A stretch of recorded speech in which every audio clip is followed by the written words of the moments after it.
Ces militaires français sont déployés à 7000 km de Paris. En Guyane, dans la forêt amazonienne, l'une des plus grandes réserves en or de la planète. Là, on est sur du minerai. Et c'est dans ce quartz qu'il va y avoir les petites particules d'or qui vont ensuite réussir à extraire. Allez, on y va. Leur mission, traquer des chasseurs d'or clandestins, des orpailleurs, qui pillent les sous-sols de la jungle. On cherche tout, des armes. Souvent, ils ont des armes, des fusils de chasse. Et on cherche certains personnels qu'on a identifiés. Ces orpailleurs viennent pour la plupart du Brésil, le pays voisin avec qui la France partage 700 km de frontières. Ils seraient environ 10 000 à tenter leur chance dans la jungle. Il y a de l'or ici? Beaucoup? Tout autour, là, il y en a. Les soldats français doivent aussi arrêter des groupes mafieux qui volent les orpailleurs, les rançonnent ou les tuent.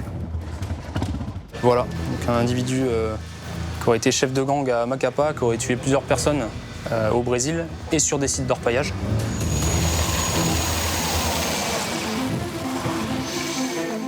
Pour apprendre à combattre dans la jungle, les militaires sont formés au Cefeu. Un centre d'entraînement dont les stages sont parmi les plus difficiles au monde.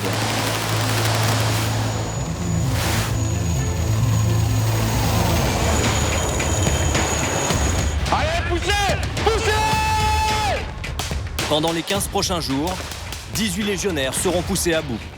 Hey, tout droit! Efforts surhumains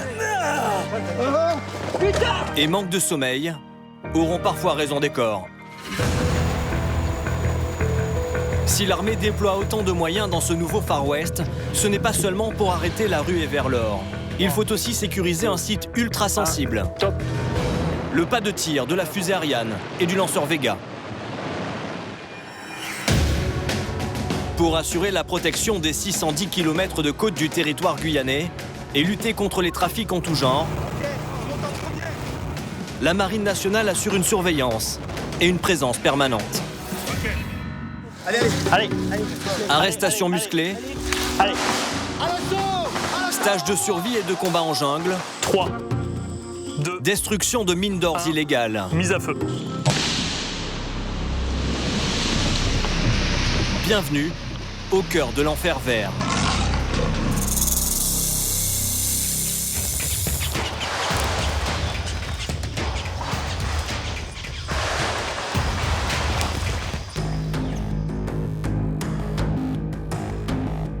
C'est le début de l'aventure pour 18 légionnaires. Ils commencent leur difficile stage de combat en jungle. Ils ont entre 1 et 10 ans de service et c'est leur première rencontre avec la forêt amazonienne. Leur instructeur sera l'adjudant Thomas, d'origine polonaise. Cela fait 21 ans qu'il sert dans la Légion étrangère. Sa mission, faire d'eux des combattants hors pair. Donc à la fin de ce stage, la section devrait maîtriser les techniques de combat dans le milieu équatorial. C'est difficile parce que, bon, déjà, il faut maîtriser tout ce qui est des actions contre les guérillas, plus les climats. Ils vont apprendre à combattre une guérilla, à survivre avec 90% d'humidité sous des pluies diluviennes et à se déplacer dans des rivières aux eaux troubles. Dans quelques mois, ces hommes pourront être envoyés en mission dans ces conditions, n'importe où sur la planète. Attention les mains, sur le doigt. Allez les gars, vous montez ici là. Allez, montez. Le premier test auquel l'instructeur Thomas va soumettre son groupe, c'est la nage. Une compétence indispensable. Les légionnaires attaquent parfois leurs ennemis depuis un fleuve. Mesdames et messieurs, on va procéder aux notations pour savoir est-ce que vous êtes nageur, mauvais nageur, voire peut-être non nageur du tout. On brasse avec la tête hors de l'eau, tout le temps, depuis le début jusqu'à la fin. Good? Top, c'est parti. Pendant ces 2 semaines, leurs moindres faits et gestes seront notés et chronométrés par l'adjudant Thomas. Même l'habillement. Les stagiaires doivent enfiler correctement leur équipement pour aller dans l'eau en moins d'1 minute 30. 30 secondes. C'est largement faisable, moi j'ai fait en 46 secondes. Le première classe Paulin a 30 ans et il est originaire du Cameroun. 1 minute 10. Il n'enfile pas les accessoires dans le bon ordre. 1 minute 30. Avance. Au moment de l'inspection, l'adjudant Thomas lui demande de se déséquiper. Et pour que Paulin se souvienne de son erreur, il va se moquer de lui. Moi, je vais habiller les bébés, là. Lâche. S'il faut habiller les bébés, on va habiller les bébés. Hein. Pour l'instructeur Thomas, tous les militaires sont logés à la même enseigne. En cas d'erreur, les punitions font partie de la formation. Serre un peu ton nom un peu plus ici. Il doit endurcir ses hommes, leur apprendre à résister à la pression. Un par un, les légionnaires vont devoir traverser la rivière en un minimum de temps. Les fonds sont vaseux et il faut faire attention aux racines et aux troncs d'arbres immergés. Il y a aussi peut-être des caïmans et des serpents. Cette première épreuve semble un jeu d'enfant pour Scott. Toi, t'es dernier, quoi. Il est un ancien militaire américain. Il servait dans la Navy. 10-15 minutes, faut traverser, mettre pas ta tête dans l'eau, et ça va aller. Pour faire l'épreuve. À 40 ans, Scott est le plus âgé du stage. Cela fait 9 ans qu'il est dans la Légion. Yes. Pour lui, la traversée se passe sans problème. Pour le moment, il y a personne qui échec d'épreuve, donc ça se passe très bien. On verra la suite parce que lui, déjà, je vois qu'il ne va pas arriver. Il ne va pas arriver au bout. Dans le collimateur de l'instructeur depuis ce matin, Paulin. Arrivé, c'est là. Donc vas-y, accélère. Il a mis 2 fois plus de temps que les autres. Bon, qui était en difficulté?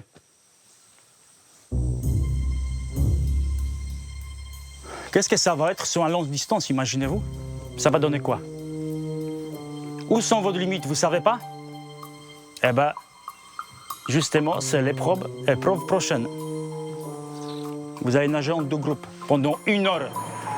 1 heure et à contre-courant. Mais avant, les militaires vont faire une mise à l'eau par hélicoptère. Les légionnaires vont devoir sauter de 10 mètres avec leur équipement de 4 kilos. Paulin est un peu stressé, mais il tente de faire bonne figure. Vous l'avez déjà fait, sauter l'hélicoptère? Non, c'est la première fois. C'est la première fois? Ça vous plaît? Oui, ça va me plaire sûrement. Scott aussi est anxieux. Il redoute la blessure qui mettrait brutalement fin à son stage. Je fais plein de choses avec l'hélicoptère, mais j'ai jamais fait un drop. Tout ce que nous faisons, nous, et les dangers, bien sûr, c'est militaire. Il y a toujours risque si vous ne respectez pas la consigne de sécurité.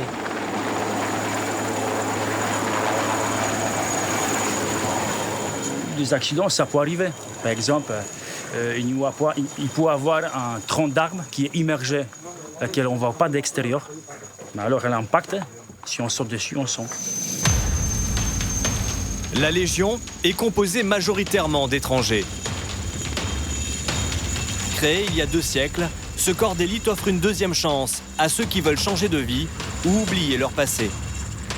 En intégrant ces rangs, Scott et Paulin ont gagné un nouveau départ. Ils se sont engagés pour servir la France, dans l'espoir d'être déployés en mission extérieure.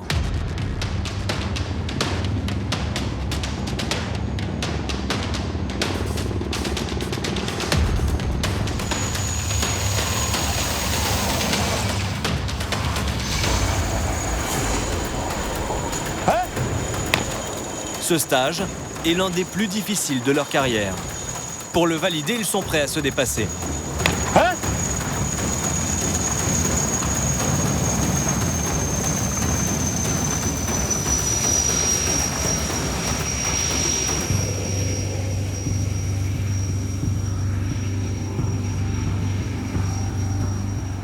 Le groupe entame son heure de nage à contre-courant. Pour l'instant, Paulin tient le rythme. Mais un stagiaire d'origine serbe veut renoncer. Continue à nager. Continue à nager. Continue à nager. Continue, oui. Attends. Continue à nager. Oui, mais tu vas dormir et tu vas... Silence, silence, putain, ferme ta gueule. Tu vas dormir là-bas? Eh ben, continue, avance. Voilà. Bah, il nage. Ça suffit qu'on va mettre un peu de pression et il nage. Le courant est tellement fort que le stagiaire semble faire du surplace. Attrape la groupe. Attrape. Non quoi? Continue nager. L'adjudant Thomas perd patience. Moi, Courva, si j'ai Courva légionnaire comme ça dans ma section, je le fais déserter, Courva. Tu comprends ce que je devais dire? Oui. Tu dégages de l'armée, Courva, t'es un fardeau. Allez.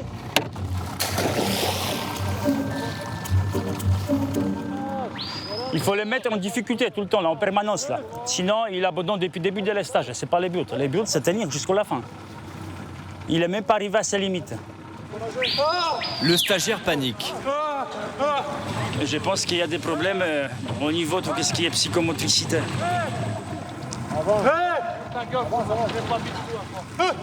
Il s'accroche au gilet de sauvetage de Paulin, qui lui aussi est à bout de force. Un membre de l'encadrement vient à leur rescousse.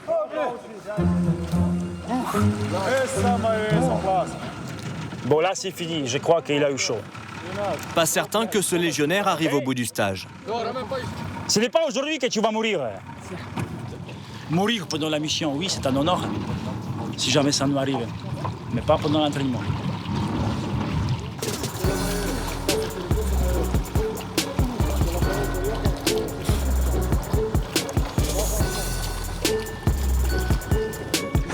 Ah oui, c'est très difficile.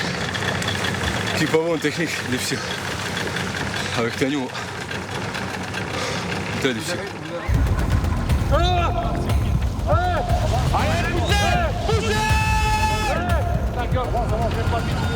En dernière position, Paulin a à son tour du mal à garder la tête hors de l'eau. Attrape maillot ouest. Ses 4 kilos d'équipement ainsi que ses vêtements mouillés l'entraînent vers le fond. Ne les garde pas derrière. Continue, on te suit. Reste à côté, reste. Quoi? Reste à côté. Ben oui. Paulin redouble d'efforts pour ne pas décevoir une nouvelle fois l'adjudant Thomas. Il reste encore 3 quarts d'heure de nage. Il fait d'énormes efforts. Il s'accroche à la vie, en fait. Hein. C'est ça qu'est-ce qu'il faut faire. Il ne faut pas abandonner. Trop facile d'abandonner. Espérance de vie, 5 minutes dans la forêt équatoriale. Tu dures 5 minutes. C'est la dernière ligne droite. Et après, il reste que des virages derrière. La pirogue, c'est pour les faibles. Oh, je vais là-bas, ça part vers le pirogue. En tête du groupe, Scott, l'Américain, et Alexandre. C'est le seul Français de la section et l'un des plus jeunes. À 24 ans, c'est un ancien jockey professionnel.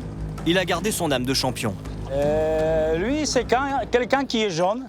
Il a des potentiels, sauf qu'il ne sait pas encore. Il ne sait pas encore. En plus, il est en tête. C'est pas un faible, lui, c'est un leader. Une averse va compliquer un peu plus la tâche des légionnaires. Paulin n'en peut vraiment plus. Bon, t'as tenu 20 minutes. 20 minutes au lieu d'1 heure. Allez, embarque.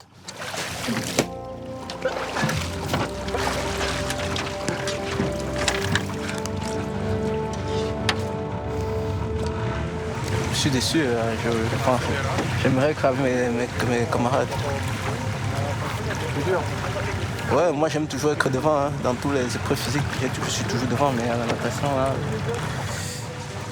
Plus que tous les autres, Paulin va devoir se dépasser pour décrocher sa certification. Allez, embarquez. C'est terminé, 1 heure écoulée.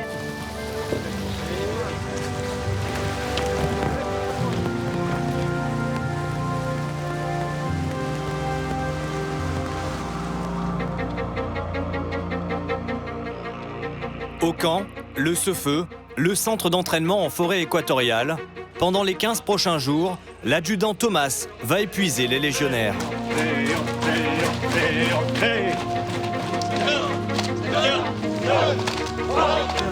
Puis il va leur apprendre la survie et le combat dans la jungle. De jour comme de nuit. À 150 km de là, au plus profond de la jungle, pour d'autres militaires, l'heure n'est plus à l'entraînement.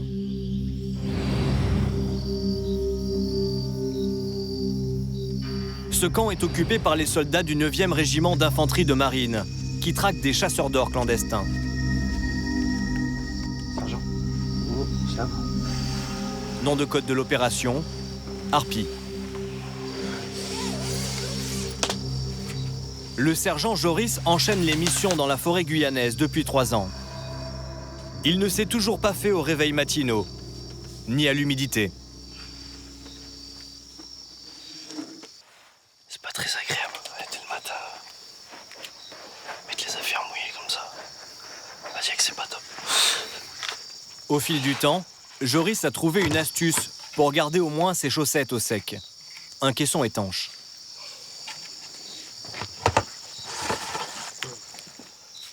Ce matin, il part avec ses hommes à la recherche de mines d'or clandestines. Allez, réveil. Réveil.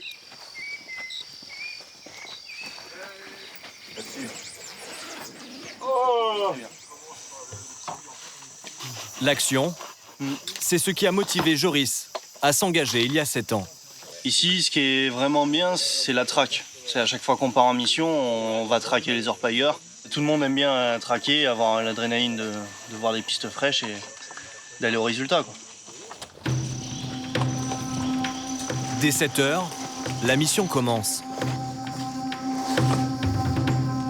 Venus pour la plupart du Brésil, le pays voisin, les orpailleurs pillent nos réserves en or. Pour faire ressortir le précieux métal du sol, ils déboisent la forêt et polluent la terre. Ils déversent des litres de mercure pour agglomérer les paillettes d'or. Depuis qu'il est en Guyane, Joris tente de déjouer les pièges que lui tend la jungle. Et ce n'est pas toujours évident. Voilà, la boue. Donc là, vaut mieux pas marcher. Non, j'en sors pas là. On va faire demi-tour. Ah bah voilà.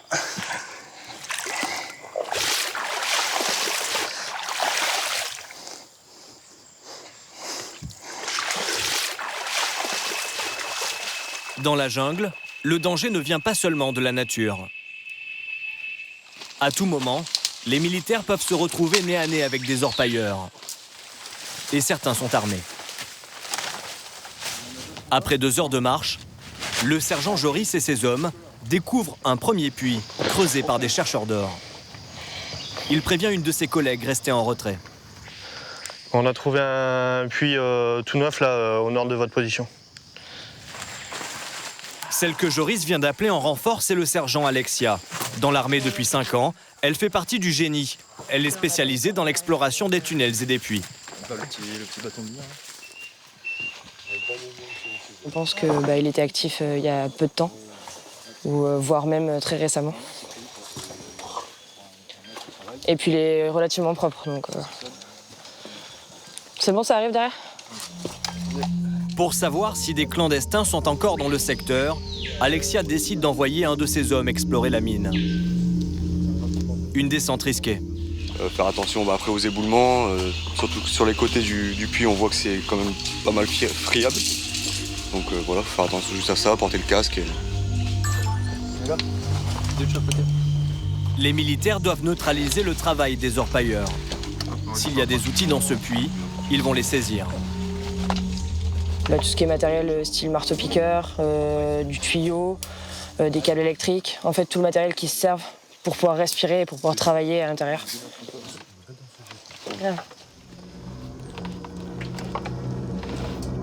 Avant d'arriver au fond, il faut descendre une quinzaine de mètres en rappel.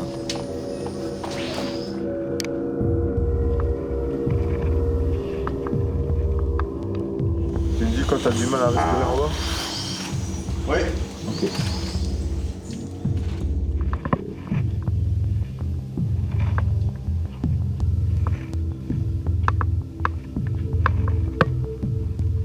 Arrivé. Lâchez-vous. Il y a bien une galerie, hein, Guiche? Ouais, j'ai l'impression, ouais. À mon dos. Ouais, dans ton dos, qui part comme ça, là, derrière. Ok, bah lâchez les bouts, je vais juste aller voir là-bas. Ce n'est sans doute pas un simple puits. Au fond se cache souvent un petit réseau souterrain. Le détecteur d'oxygène sonne. L'air manque, il faut faire vite. Tu vois du matos déjà en bas?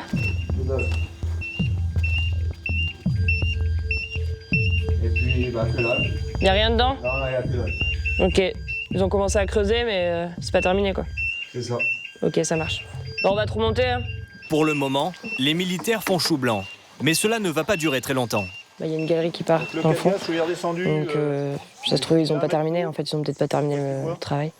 Ils ont juste peut-être récupéré leur matos, puis laissé le puits comme ça parce qu'ils savent qu'on est sur zone. Pour que les orpailleurs ne poursuivent pas leur travail dans les galeries, Alexia reviendra dans quelques jours avec des explosifs.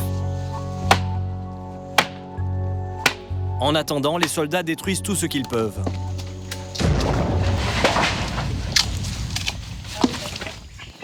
Vous récupérez le matos pour aller sur le prochain.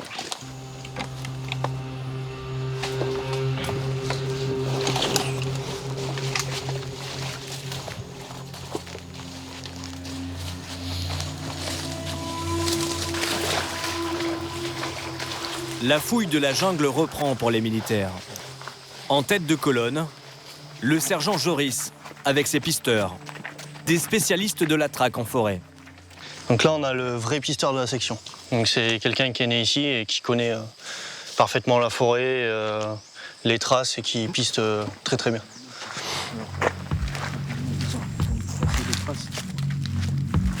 Le caporal-chef Mano est le principal atout de Joris pour la fouille de la jungle. Il a grandi à proximité de la forêt.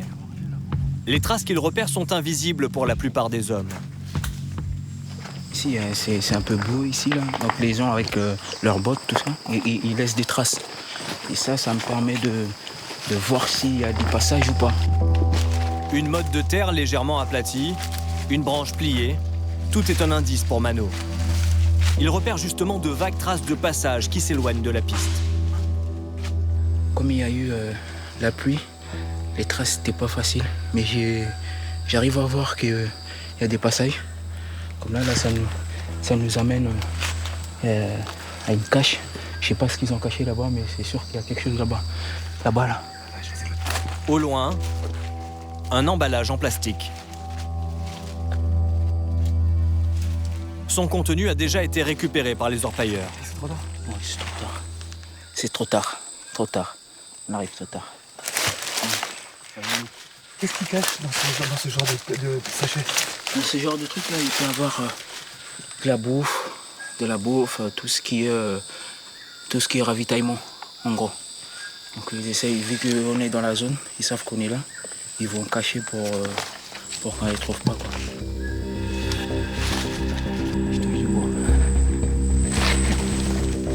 Mano continue de suivre ses traces, visibles de lui seul.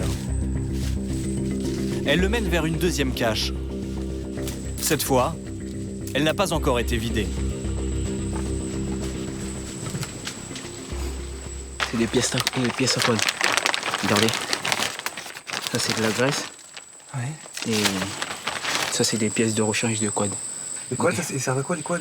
Ça sert à transporter les matériels pour les garimpes. Et c'est... Ouais, les garimpes, c'est les garimperos, c'est les orpailleurs. Les orpailleurs, voilà. Mano est convaincu d'une chose. S'il a trouvé des pièces de rechange, c'est qu'il y a un quad dans les environs.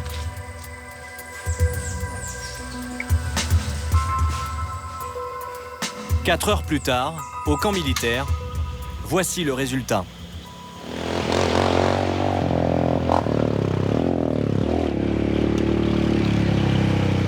Une découverte qui plaît au patron de l'opération, le commandant Thomas. Il était planqué comment? C'est là, il s'était planqué sur une bâche, sorti de la piste. 400 mètres de la piste. Ah ouais? Il nous a bien galéré. Ouais. Et comment tu l'as trouvé? T'as vu les traces? Oui, c'est grâce aux traces. C'est le troisième quad que le caporal-chef Mano a récupéré en seulement 3 jours, dans les caches des orpailleurs. Pour eux, cela représente une perte de 40 000 €. Un tel manque à gagner a des conséquences. Mano a déjà été plusieurs fois menacé de mort. Il m'a vu arriver avec un quad, il m'a dit toi je vais te tuer toi. Je vais te tuer, mais je vais pas dire que j'ai pas peur, mais bon, c'est le travail. Cette saisie n'est qu'un début. Dans 24 heures, les soldats comptent frapper fort contre l'orpaillage en Guyane. Sur la base de renseignements militaires, ils vont procéder à une grande vague d'interpellations en pleine forêt. Ce camp est en fait un ancien village d'orpailleurs repris par l'armée. Une trentaine de soldats vont y séjourner le temps de la mission. Joris et Nicolas ont déjà pris leurs petites habitudes pour faire la lessive. Elle est loin la machine à laver, hein? Ah, elle est loin, elle est pas à côté. Voici le pressing des militaires. C'est aussi leur salle de bain. Une rivière située à 300 mètres du camp. À chaque mission, les hommes partent entre 15 jours et 3 semaines sur le terrain. Pas question pour eux de faire l'impasse sur l'hygiène. Surtout pas dans la jungle. Sur le terrain, si on n'a pas d'hygiène, on fait pas longtemps en fait. Alors on peut attraper les maladies, la bourboule, des boutons partout. Un mec qui a des boutons partout et qui n'arrête pas de se gratter et qui a des plaques, bah, il part en mission. Donc en fin de compte, faut être propre quoi, parce que sinon on n'est plus opérationnel.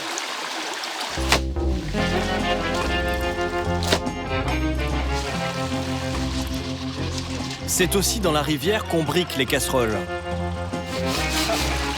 La totale. Ça c'est la totale. Lave-linge, lave-vaisselle, c'est la totale. C'est ça qui est bien.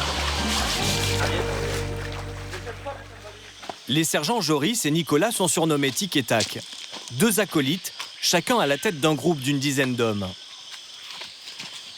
Demain, ils dirigeront ensemble l'opération d'interpellation des orpailleurs.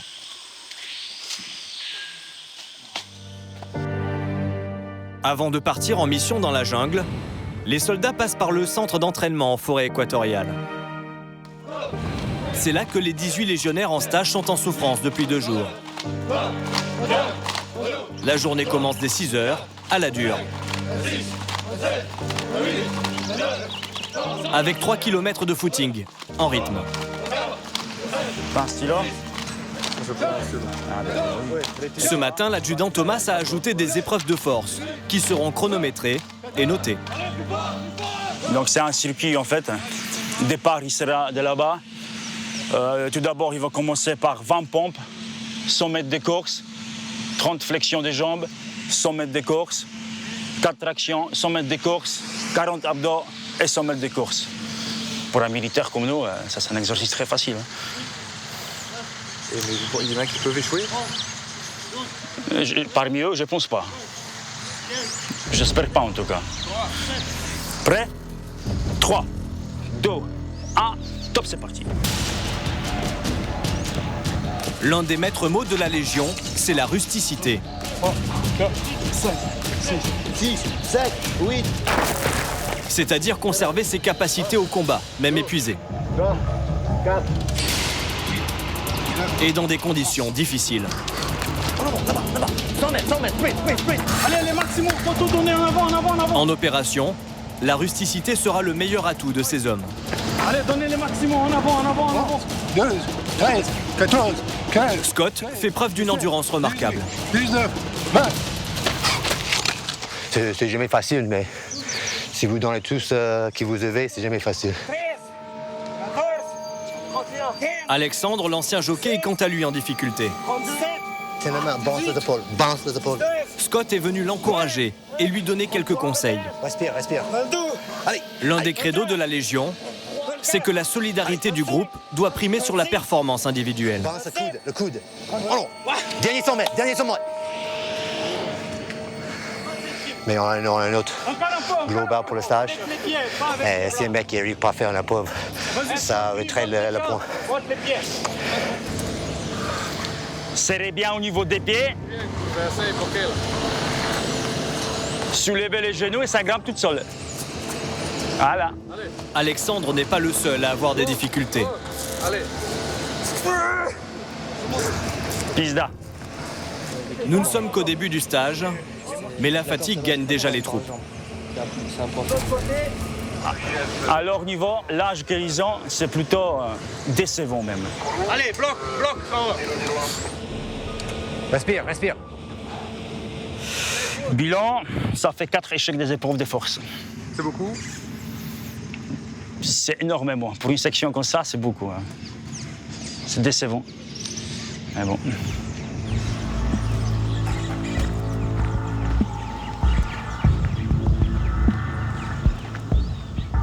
Il faut s'entraîner.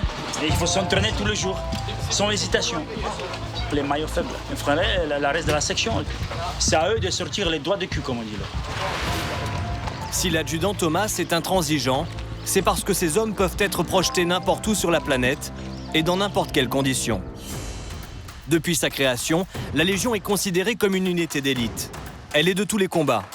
Les 2 guerres mondiales, l'Indochine, l'Algérie ou plus récemment, l'Afghanistan, ou la traque des terroristes dans le Sahel. Allez! L'adjudant Thomas doit faire de ses légionnaires des militaires tout-terrain. Et dans la jungle, il y a une particularité.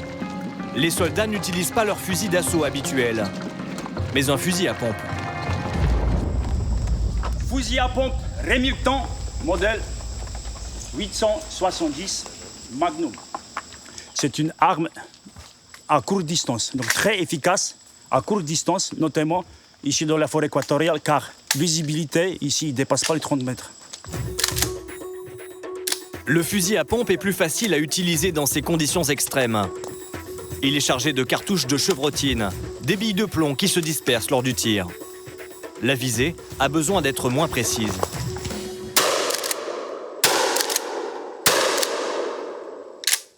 Et c'est tout.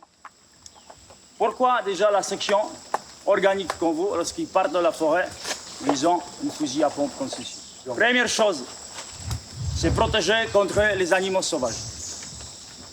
Deuxième chose, chasser. Quand on part de la forêt pour une mission, si on a l'occasion de chasser et manger de bons steaks, des viandes fraîches, c'est toujours mieux que des rations.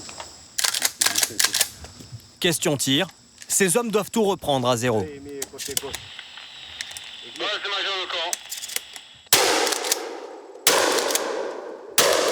C'est un sans faute pour Scott, l'ancien de la Navy. Il atteint ses 3 cibles. Mais d'autres sont beaucoup moins à l'aise avec le fusil à pompe. Ce n'est pas une arme qui est automatique. Hein? Next. Où tu vas avec les caméras? Où tu vas avec les caméras? Ce légionnaire a mis en danger le groupe en levant son arme. Réglementaire. Ici, aucune erreur n'est tolérée. La sanction est immédiate, 50 pompes.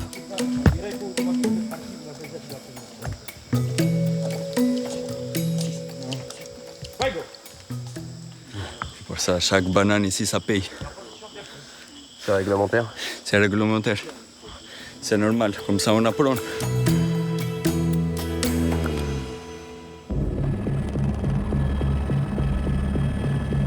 Pendant ce temps, au cœur de la forêt, dans le cadre de la lutte contre l'orpaillage illégal, le sergent Nicolas s'apprête à entamer une mission de grande envergure, menée conjointement avec la police aux frontières et la gendarmerie. Objectif du jour, arrêter et expulser un maximum de chercheurs d'or. Mais la tâche n'est pas facile. En fait, ils sont un peu cachés, éparpillés un peu partout. En sachant que dans la zone, il y a environ entre 100 et 150 ESI. Donc, il y a moyen de trouver du monde, quoi. Une centaine d'orpailleurs clandestins vivraient dans le secteur. Mais sur l'ensemble du territoire guyanais, ils sont bien plus nombreux, environ 10 000.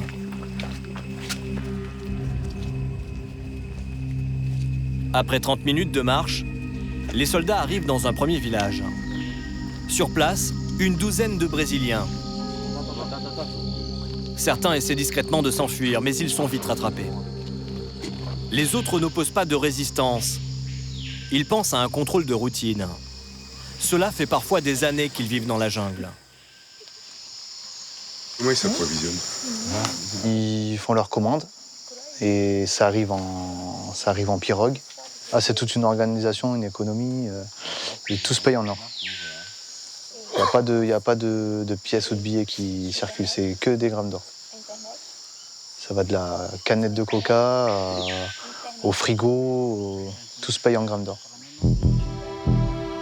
Les orpailleurs sont à la merci d'un groupe mafieux qui règne sur le ravitaillement dans la jungle. À sa tête, un parrain dénommé Zéluis. Il raquette, rançonne ou tue tous ceux qui essaient de s'emparer de son business. Les militaires vont bientôt tenter d'arrêter cet homme dangereux. En attendant, les soldats du sergent Nicolas embarquent tout le monde. Direction le camp militaire avancé.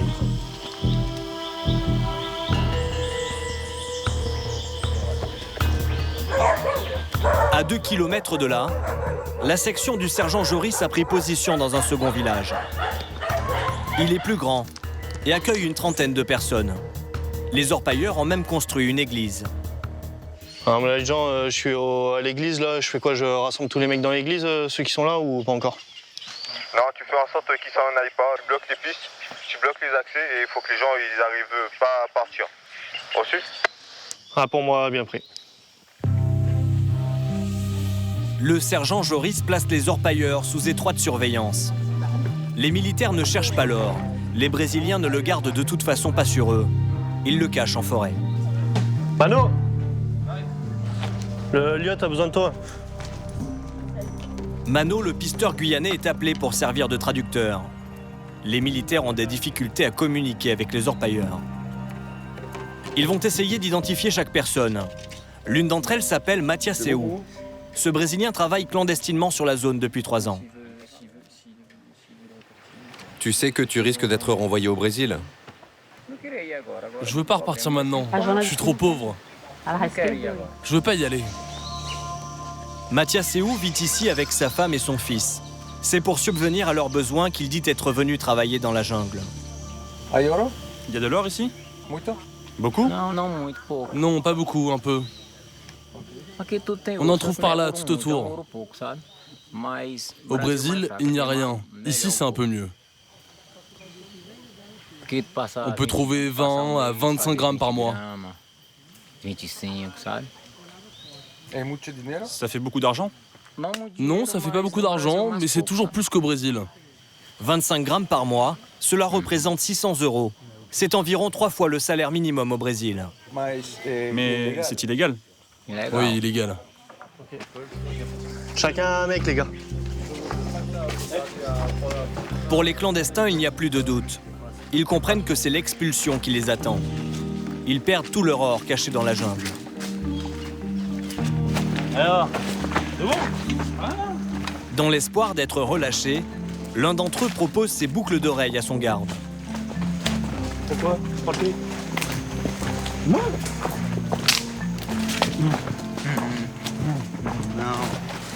Il m'a même proposé ses boucles d'oreilles en échange. Donc, Elle te prête pas les boucles d'oreilles? Non, moi j'en veux pas des boucles d'oreilles. Allez. Oui, s'il a l'occasion, il va te barrer.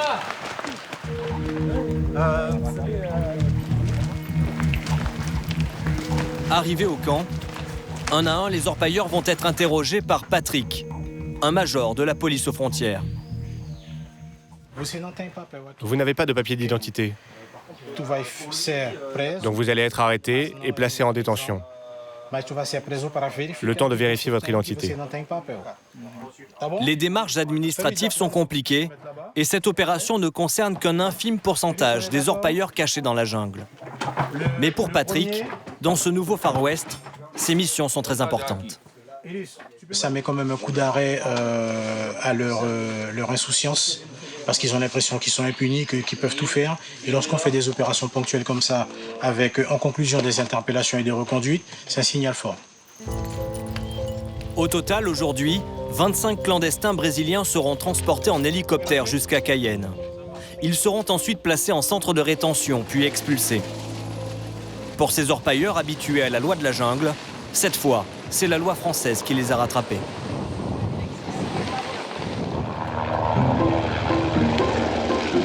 Le lendemain, un hélicoptère traverse de nouveau le ciel. C'est le ravitaillement. Un réconfort bienvenu après une semaine passée dans la boue et l'humidité. Au menu, une soixantaine de packs d'eau potable et surtout 4 jours de rations militaires. C'est le caporal Baptiste qui s'occupe de la distribution. Une de chaque. 1, 2, 3, 4. Et 2 packs d'eau. Les rations sont toutes différentes. C'est l'heure pour l'adjudant Patrick de découvrir s'il est bien tombé. Le numéro 10, tartiflette, donc c'est pas mal du tout. Salade à l'italienne, bon c'est un peu moins bon. Et le menu sans porc, chili con carne et salade de pâte au saumon. C'est pas mal du tout. Mais tout le monde n'est pas ravi de son menu pour la semaine. Y'a pas le fromage fondu? Non. Ok, je vais voir ce que j'ai pour toi, mon gars. En fait, on négocie toujours parce qu'il y en a qui n'aiment pas certaines choses qu'il y a là-dedans. Donc, il y en a qui n'aiment pas le fromage, il y en a qui préfèrent les desserts. Donc, ouais, on fait des petits trocs de temps en temps. Moi, je suis fanat de fromage fondu que je mélange avec le plat. Mais c'est vrai que les yabons au chocolat, ils sont bons. Donc, des fois, c'est un peu difficile de se séparer son dessert, quoi. Donc, je vais voir. Je sais pas encore. Je vais réfléchir. Et Nicolas est dur en affaires. Ah ouais, mais ça, c'est le fromage fondu ancienne génération. Ah ben, pour l'instant... C'est pas le bleu. En plus, il fait le difficile. Alors attends, avant qu'il y ait quiproquo, je vais d'abord regarder ce que j'ai et après on fait un petit échange. Ok. Nico, échange avec moi en premier. Non. On a déjà vu ensemble. Sergent, commencez pas, Sergent, s'il vous plaît. Lorsqu'ils passent des semaines dans la jungle pour casser la routine et changer des rations militaires, Nicolas, Baptiste et Joris n'ont qu'une seule solution, leur imagination. Regarde, là, il manque les bières. Et avec un petit bol de cacahuètes. Un petit bol de cacahuètes. Ouais, un petit bol. Un bol. Non, un long. quoi. C'est quoi qui te serait arrivé là? Grosse pâte à la carbonara, là, mais faite maison, un truc tagliatelle. Des vrais tagliatelles. Une bonne viande. Ah, ou une bonne viande. Une côte de bœuf au barbecue là. Ouais. Une bonne entrecôte. Avec des frites et vin rouge. Et un bon vin rouge. Ouais, un bon vin rouge. Tout sauf une ration en fait. Après ça, en fait. Je le vois bien l'appareil à raclette là, et puis. Ah, ici là, un bel appareil là. Vas-y, je fais chauffer. Après, on a du fromage fondu, hein. Le bon Larzoul. Il est là. Voilà. Le bon fromage fondu. On voit les biscuits? Ça, c'est la raclette de ce soir. Ouh, la belle raclette. Moi, je vais vomir. Fromage fondu. Est-ce que c'est pareil qu'une raclette? C'est très très très différent. Mais le goût n'est pas pareil quand même. Si on parle de bouffe et comme ça, c'est parce que au moins par rapport aux gens civils de base, quand on rentre au moins on apprécie largement la bouffe et l'alcool. C'est le plaisir de la vie. Ceux qui ont un confort tous les jours, bah ils comprennent pas ça. Des frites. On va se mettre en place, mais c'est pas. Quand tu le mec, ça fait.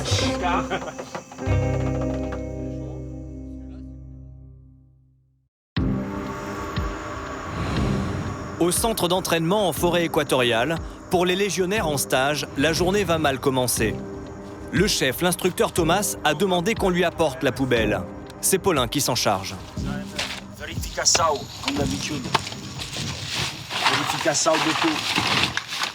L'adjudant Thomas et son adjoint, le moniteur Norbert, veulent inspecter les déchets. Oh, curva. C'est bon. Monte là-bas. Et pour Norbert, ça ne va pas du tout. Une boîte est mal écrasée. Il y a avoir du sport de matin. Réveil musculaire. Un bon réveil musculaire. Le réveil musculaire, ce n'est autre qu'une punition collective. En fait, ce sont 5 boîtes de conserve qui ne sont pas assez aplaties.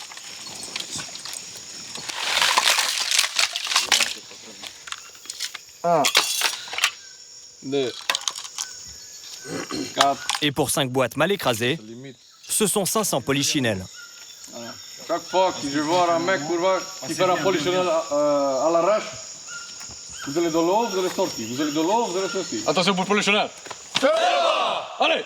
1, 2, 3, 4, 5, 6, 7, 8, 9, 10, 11, 12, 13. Allez, dans l'eau, camarade, sur la gauche, il ne fait pas correctement. Personne qui est prêt, je dis. Allez, dans l'eau.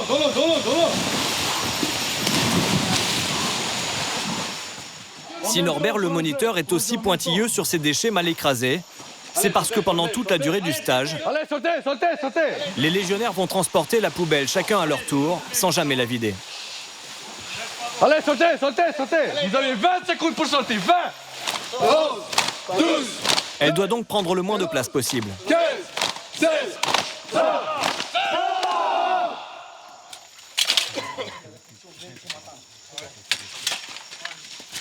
Ah, curva, attention, parce que... Silence, fermez vos gueules, on a dit d'écraser, pas de chasser. Les légionnaires vont passer le reste de la journée dans leur tenue humide. Alexandre, l'ancien jockey, relativise. Ah bah là oui, là, on a fait un petit sport là. Histoire de se réveiller, comme ça on est sûr d'être pas trop endormi. À disposition des AMF. Comment faire si on a un blessé, voire plusieurs blessés en son de la section? Ben, c'est le sujet des cours ce matin. La matinée va être consacrée à l'apprentissage des techniques d'évacuation de blessés par voie fluviale. L'objectif de cette formation en jungle, c'est de pouvoir continuer la mission coûte que coûte. Allez. Même s'ils ont perdu une partie de leur équipement, les légionnaires doivent savoir construire un radeau avec ce qu'ils ont sous la main. Quels d'autres moyens militaires? Les crocs, courba, ils flottent. Tu mets courba derrière la veste, oui, les crocs, ils flottent. Quoi encore? Quoi d'autre, je dis? Sac étanche. Sac étanche. Vous regardez quoi, courba, à la télé? Dora Exploratrice? Power Rangers, courba? Je pose. Norbert, le moniteur, est plutôt MacGyver. 2 simples feuilles mortes enfermées dans une bâche, et le tour est joué. Je pousse la feuille. Toi, je tourne. Je tords. Hop, vers l'avant. Je nage comme ça. C'est bon pour ça? Oui. C'est maintenant au tour des légionnaires de faire preuve d'imagination. L'adjudant Thomas va les observer. Ils ont 5 minutes pour construire leur radeau de fortune.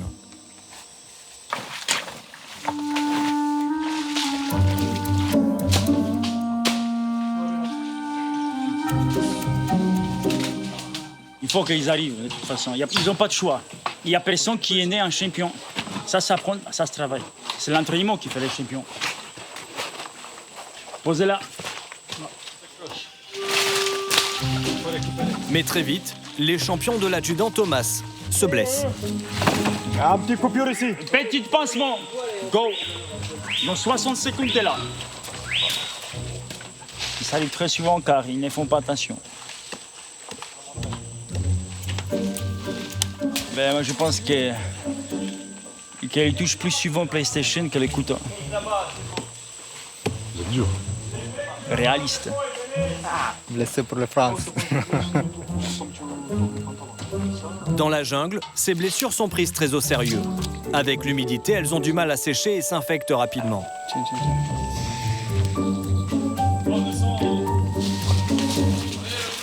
Allez, descendez. Descendez et attendez-moi là-bas, la Belge. Oui, instructeur. Direction contrefort des Motouchi. 12e, c'était qui là? L'instructeur vient de donner à Paulin une astuce pour construire son radeau. Utiliser un morceau de moutouchi, un arbre de la mangrove, réputé pour son excellente flottabilité. 5, 6. Vous êtes sympa.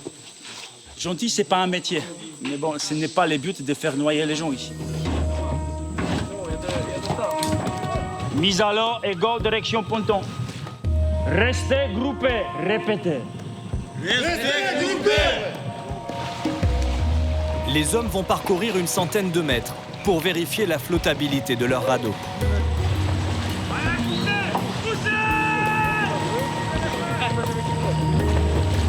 Pour tous, l'exercice est réussi.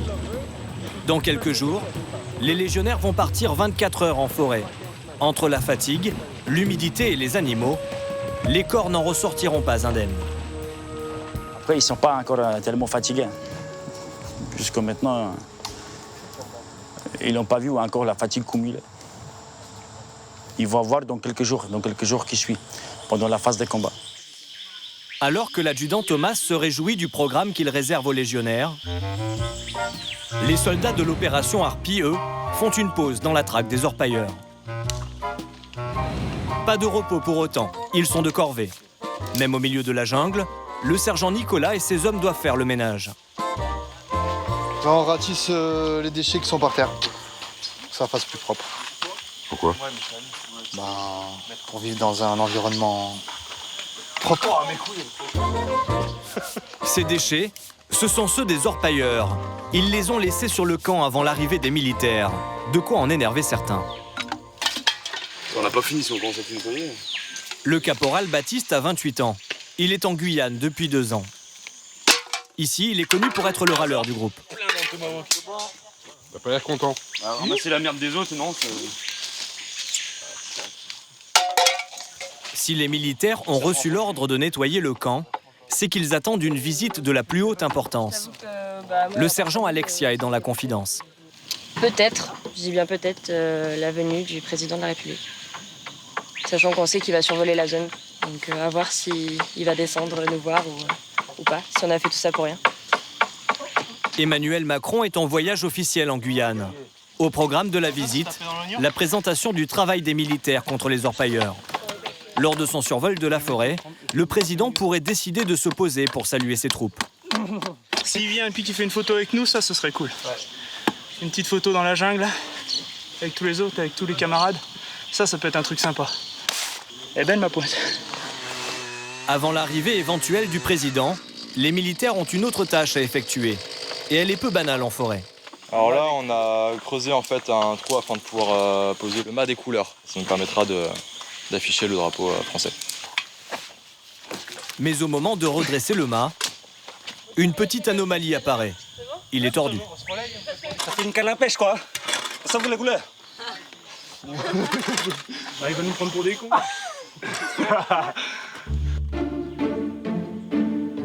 Viendra ou viendra pas. Pour les militaires, les paris sont ouverts. Nicolas est convaincu qu'il va descendre. Baptiste le Grognon pense au contraire que le nettoyage n'a servi à rien. Je pense qu'il sait que je suis là, donc il va descendre. Qu'est-ce que vous avez parlé? Un riz au lait contre un muesli. Ah, la bouffe sur le terrain, c'est la vie. Ah, moi j'ai parié qu'il descendait pas. Lui, il a parié que toi, moi je suis... Qui survolait la zone mais qui venait pas. Demain, normalement je me claque 2 muesli, les gars. Pour le patron, le commandant Thomas, tout est prêt pour accueillir le président.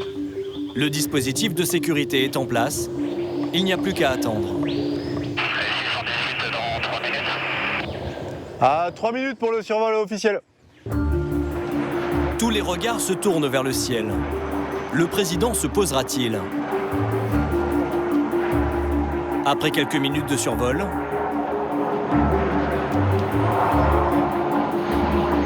l'hélicoptère présidentiel disparaît derrière les cimes. Pour les parieurs, c'est l'heure de solder les comptes. Des paris, j'ai perdu. Qui doit quoi à qui? Demain je me fais 2 muesli. J'ai perdu un muesli. Voilà, donc... Ah oui, mais il a tout vu. Tant pis. Baptiste le Grognon au fond est aux anges, mais ça ne va pas durer. Je vous remercie, sergent. De rien. Mais je suis quand même fallu parce que je me suis rasé pour rien, ça compte sa merde. Ouais. Ah, c'est une victoire au goût amer, dirons-nous. J'ai gagné un muesli, mais j'ai perdu une marde.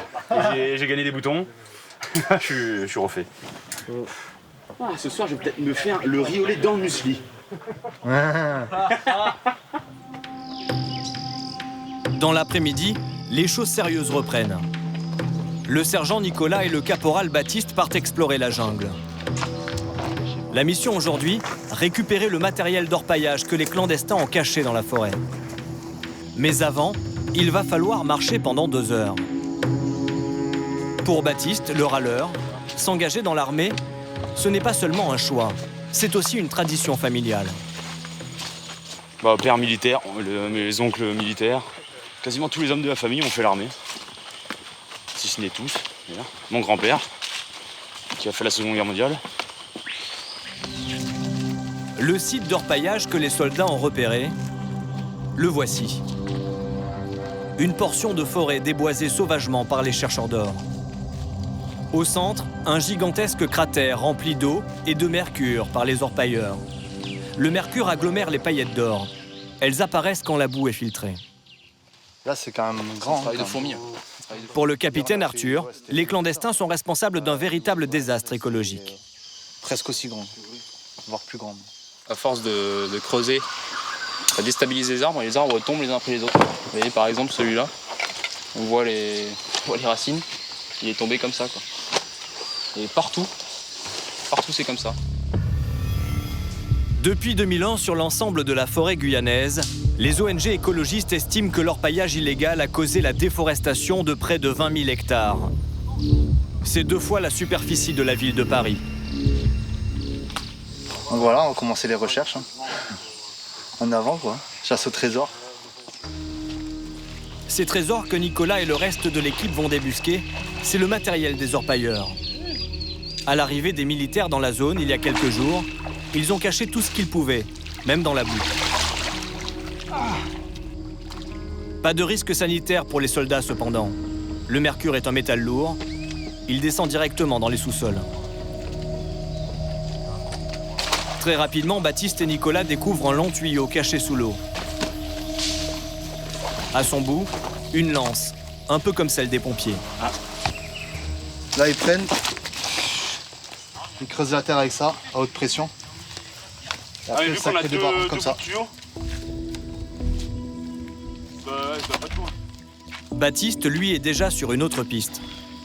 Là, si on voit, il y a les traces de gasoil. Et là, en fait, vu que c'est brûlé, on voit qu'il y a le moteur. Vu que c'est en pente, souvent, ils bazardent dedans. Et quoi, ils le récupèrent après? Oui.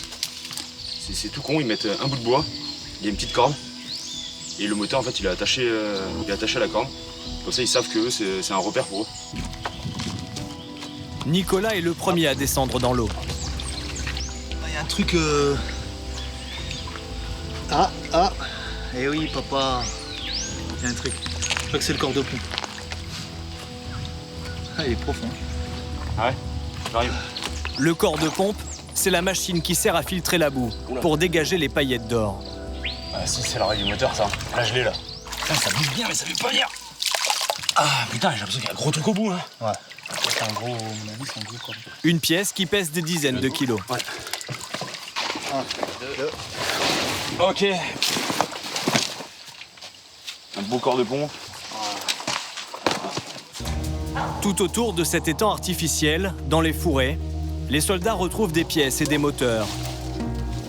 La petite usine des orpailleurs sort de terre. Des gendarmes accompagnent l'équipe de Nicolas et de Baptiste. Ils sont chargés de détruire tout le matériel. Pour les moteurs, ils utilisent des pots thermiques. Un équipement qui permet de faire fondre le métal. Là, c'est efficace. Là, ils sont... les moteurs sont morts. Ils peuvent plus rien récupérer. Ils auront du mal à récupérer là-dessus, même s'ils sont doués. Bilan de la mission, 4 moteurs, des tuyaux, une lance à eau et une pompe filtrante. De quoi dissuader les orpailleurs de revenir. Oh, c'est bon, c'est une bonne journée. Pour relancer leur activité, ils devraient tout racheminer depuis le Brésil. Un travail de titan. Il y a 150 km à parcourir dans la jungle pour atteindre ce site.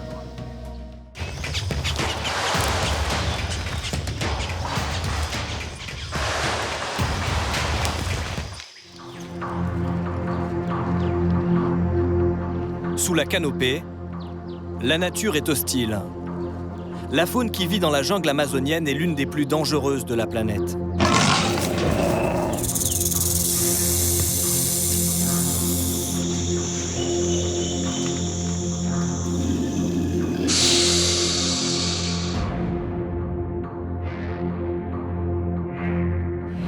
Au centre d'entraînement en forêt équatoriale, le Cefeu, les 18 légionnaires vont découvrir les animaux qu'ils risquent de croiser lors de leur première expédition nocturne, dans quelques heures. Bon, on va commencer. L'instructeur, l'adjudant Thomas, va leur apprendre à réagir devant ces redoutables prédateurs.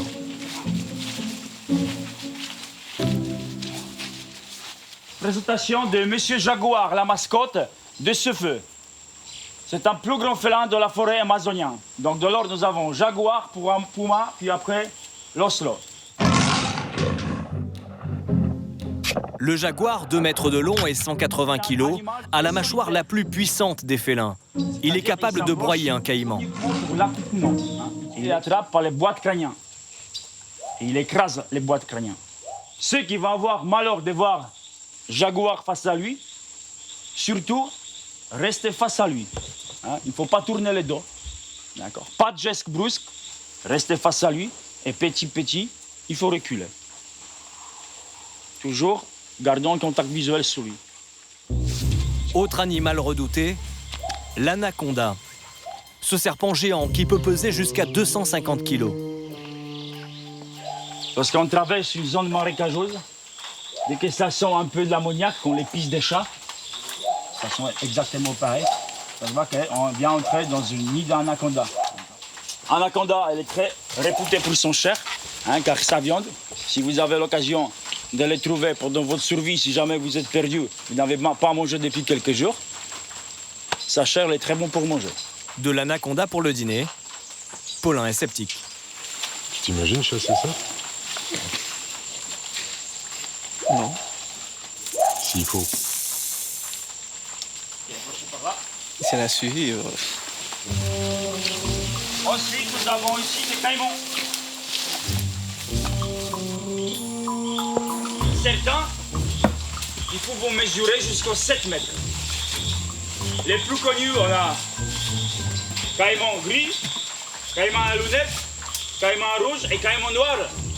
Là également aussi, caïman est comestible. Sa chair est très réputée, elle est très bonne pour manger. Mais ces animaux ne sont peut-être pas les plus redoutables.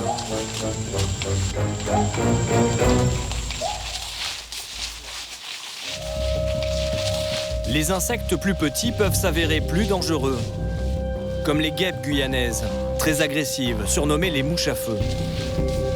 Il y a aussi les fourmis et des chenilles urticantes, ou encore des araignées qui aiment particulièrement se nicher dans les chaussures. Après avoir fait connaissance avec les animaux, cette nuit, les légionnaires vont s'en approcher. Ils partent en expédition en forêt.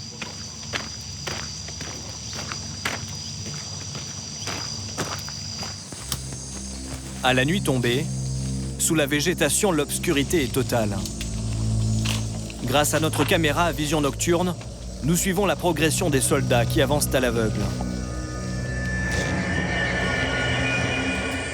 Une première pour Alexandre, l'ancien jockey. On fait tout avec les gestes, on se touche et tout, pour se situer. Après, doucement. Il est 22h. Les légionnaires sont sur le pied de guerre depuis 4 heures du matin, leurs nerfs sont à vif. Et les esprits s'échauffent. Quand j'appelle 23, vous venez, putain. Arrêtez de péter les couilles. Arrêtez de gueuler dans la nuit. Et vous réveillez-vous là. Bouge plus. Certains sont à bout de force, pris de vomissements.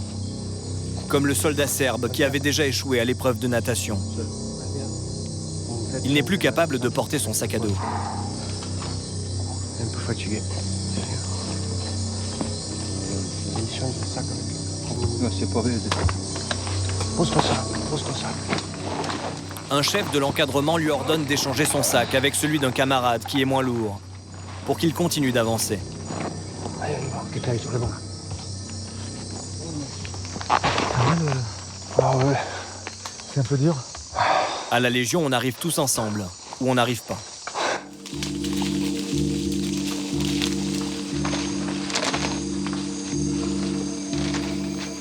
Bientôt, c'est une hécatombe dans les rangs. Les insectes s'attaquent aux soldats. Qu'est-ce qu'il y a? Quoi, mon Dieu? C'est pas ici. C'est trop mal? Ça va. Hein? Ça va. Alors, va avec ton dent, va arrête de casser les couilles. Oui. Quoi? Va dire ton chef, Hugo. Mets en formation en ligne, rapidement. Je ne connais pas les qui m'ont mort, c'est ma enquête. Plein de bestioles, les blanches, les araignées, des fourmis, des petites fourmis qui peuvent monter rapidement. Voilà. Ce qui a mordu les hommes Ce sont des fourmis manioc, des fourmis géantes. Elles peuvent mesurer 3 cm et leur morsure est très douloureuse. Ouais, ça fait mal parce que quand on arrache la fourmi, la tête il reste pensée en fait. Ces fourmis-là, elle est utilisée par les Amérindiens. Donc, dès qu'ils ont des grands plaies sur la peau, donc ils utilisent comme point de suture, comme elle est vraiment puissante. Après plus d'1 heure de marche, le groupe s'apprête à faire un bivouac tactique. Ok, commencez déjà à installer. C'est-à-dire monter un camp très proche d'une zone ennemie fictive, pour être prêt à lancer l'assaut à l'aube, et ainsi surprendre les adversaires en plein sommeil. Personne ne parle, il ne faut surtout pas se faire repérer.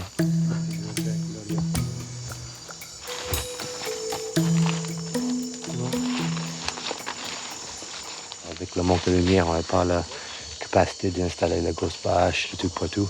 Ouais. Donc il y a un hamac, soit un hamac filé, soit un hamac comme ça. Et c'est avec l'idée de, dans 5 minutes, on peut tout emballer et on va être capable de tailler route. Scott s'est engagé dans la Navy à l'âge de 20 ans. Mais après un contrôle positif aux stéroïdes, des hormones censées aider à prendre de la masse musculaire, l'armée américaine l'a renvoyé. En lui permettant d'intégrer la Légion étrangère, Scott considère que la France lui a donné une nouvelle chance d'être soldat. J'ai eu des sous-officiers, sergents, chef de groupe dans les étrangères. Donc pour moi, j'ai regagné mon honneur que j'ai perdu. Moi, j'espère que cette année qui va venir, que je serai naturalisé et je serai français. Bonne nuit. Alexandre, l'ancien jockey, prend sa garde pour les 2 premières heures. Dans ce campement de fortune, le calme ne va pas régner très longtemps. Il est 1 heure du matin et des instructeurs cachés à 100 mètres de là réservent une surprise aux légionnaires. Ces 2 chefs du centre d'entraînement simulent une attaque avec des balles à blanc. Ils veulent observer la réaction de leurs stagiaires. Pour l'instant, aucune réplique. Sergent, retirez. 2 coups de feu. Tassez les oreilles.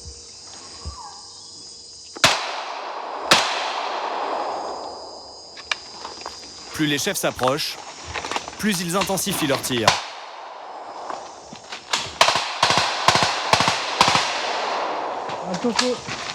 Dans le camp d'en face, les légionnaires ont eu le bon réflexe. Ils ne se sont pas précipités.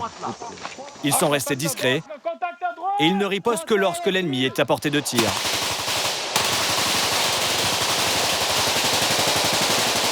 Allez, on place rapidement.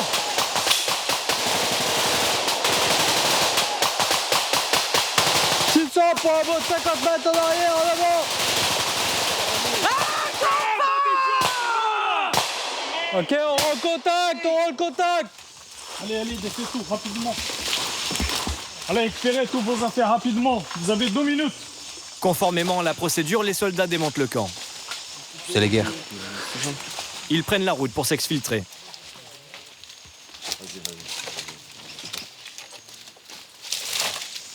Donc la section a bien réagi parce qu'elle nous a pris à partie au dernier moment. Elle a bien évalué le niveau de menace. Après, on voit que les petits savoir-faire sont mis en place.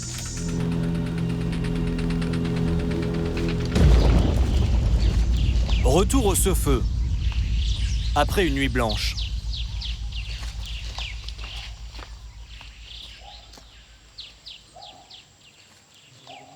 Alexandre et ses camarades sont épuisés. Leurs visages sont marqués, cernés.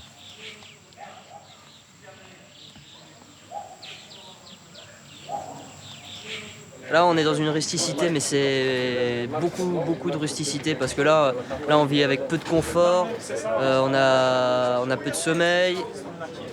Voilà, pour moi, c'est rusticité, envie de se battre parce qu'il faut aller jusqu'au bout de soi et aussi beaucoup de motivation. Parce que si on n'est pas motivé, ça sert à rien de le faire.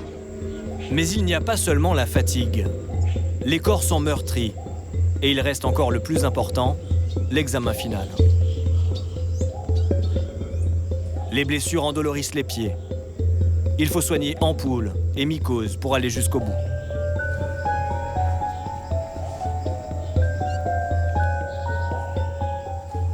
Et on On dort en tenue telle qu'on nous voit là, c'est-à-dire les rangers comme ceci là, les rangers et chaussettes mouillées. En fait, on dort dans le même état, sans se laver, avec zéro lumière, tout ça. Et du coup, 2 jours sans se laver et sans enlever les rangers, ça fait pas très du bien aux pieds, quoi. Donc elles ont pris beaucoup la flotte. Mais ça va sécher vite et puis après, c'est reparti. Le pot devient tellement fissuré que ça fait mal, c'est presque comme un play. Là. C'est comme un cadavre dans l'eau. Le pot, ça commence à partir. Certains sont brûlés par les frottements de leur sac à dos ou par les armes. Ah oui, ça fait mal quand je porte les sacs, comme ça, ça va. Mais quand je porte, ça gratte et ça fait mal. Ouais. Paulin a la chance de ne pas être blessé. Il reprend des forces. Besoin d'énergie? Ah oui, il faut.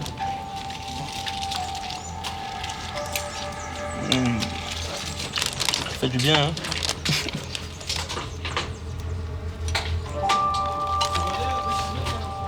Je crois que ça peut encore tenir pendant longtemps.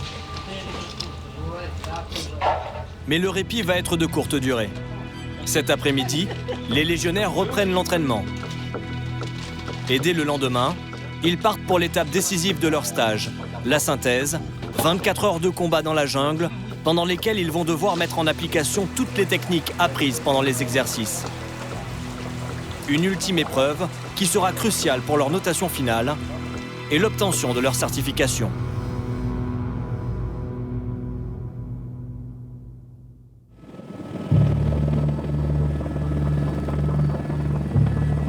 À 1 heure de vol du centre d'entraînement, nous retrouvons les militaires du 9e régiment d'infanterie de marine qui traquent les chasseurs d'or.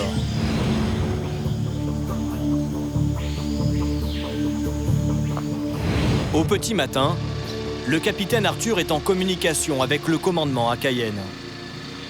Le renseignement militaire l'informe qu'une bande armée a été repérée dans la zone. C'est un groupe mafieux qui règne sur l'approvisionnement des orpailleurs dans la jungle. Le chef de gang s'appelle Zélouis. Denis Zélouis, qui est le chef de bande, qui rançonne depuis bientôt 8 mois. Et donc qui dispose un groupe d'une 12aine de personnes qui dispose d'armes à feu et qui traite également de logistique au profit des étrangers en situation irrégulière qui orpaillent sur le sol français. Les militaires ont reçu l'autorisation de procéder à la recherche et à l'arrestation de la bande de Zélouis.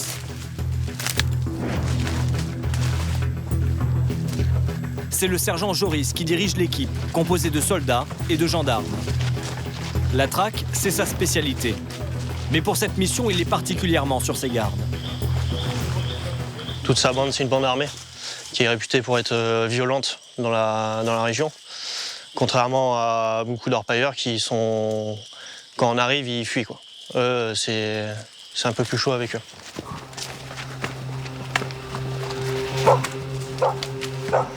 À l'approche d'un village, les soldats sont repérés par des chiens. Le chien, il annonce une présence étrangère sur le camp. Donc là, par rapport aux aboiements du chien, ils savent que nous, on arrive sur leur camp. Les militaires pressent le pas. La bande de Zélouis est peut-être là. Joris donne les ordres. Vous allez tous les deux sur le plan de travail directement. On s'occupe des personnels.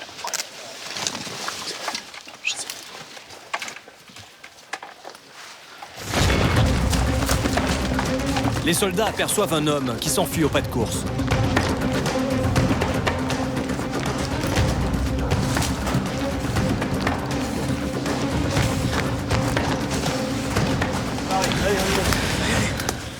Oh! Hé! Fais pas semblant! Allez!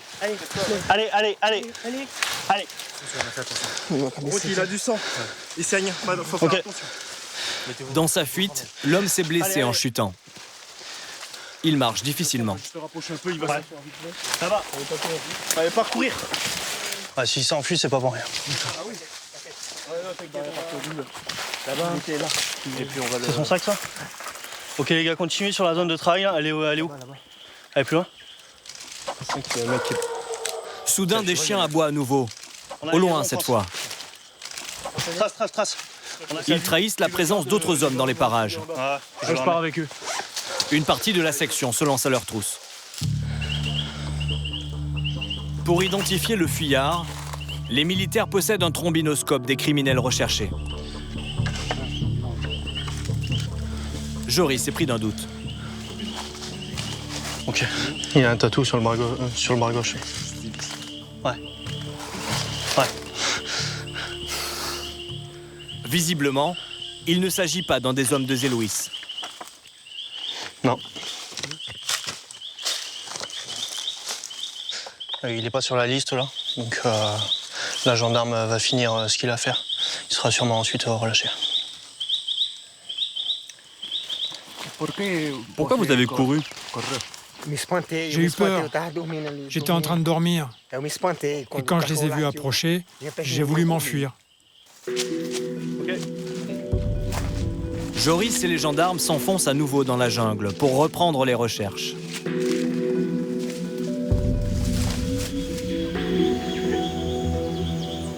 Quelques heures plus tard, le groupe qui avait poursuivi la piste des aboiements rentre au camp. Il a intercepté un homme. Le temps de procéder à des vérifications, l'individu est placé sous haute surveillance. Les militaires qui l'ont arrêté rendent compte au capitaine Arthur. On a passé un lion et on a fait les 25 mètres après, il y a plus une odeur de bouffe ou de café. On a retourné, on a pas mal descendu. Et au bout du compte, il y avait un cure-hôtel et il y en avait 2 sur place. Et là, ils se sont barrés. Ah, c'est bien. Les militaires ne le savent pas encore, mais ils viennent d'arrêter un gros bonnet. L'homme déclare une identité, mais elle est peut-être fausse. Alors ils le prennent en photo. Ouais. Oui, mais j'ai déjà appelé le capitaine, j'attends sa réponse. Les clichés vont être analysés à Cayenne. Il se renseigne au niveau du CCO et il me recontacte ou je le recontacte dans les 10 minutes. Le Brésilien prétend ne pas savoir pourquoi il est là. Il n'y a qu'eux qui savent pourquoi je suis là. Moi, j'en sais rien. Je suis juste un clandestin, un chercheur d'or. Mais quelques minutes plus tard, le capitaine Arthur reçoit une information capitale. L'homme a été formellement identifié par les services de renseignement. La dernière. Et voilà.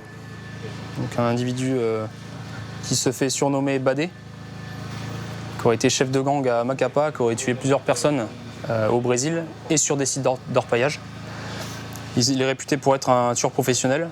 Alors il fait partie des plus recherchés puisqu'il fait partie de la bande de Zéloïs et qu'il est l'oncle de Zéloïs en personne. Donc c'est ce qu'on peut appeler une grosse prise. Ce tueur à gages est donc l'oncle de Zéloïs, le parrain de la jungle. Riche de cette information, les gendarmes décident de le transférer immédiatement à Cayenne. Si son identité est définitivement confirmée, la France l'extradera vers le Brésil, où il encourt la prison à vie.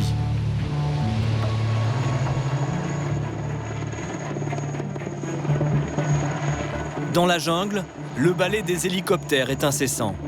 Ils permettent d'acheminer en 1 heure du matériel sur cette base, alors qu'il faudrait plusieurs jours en pirogue.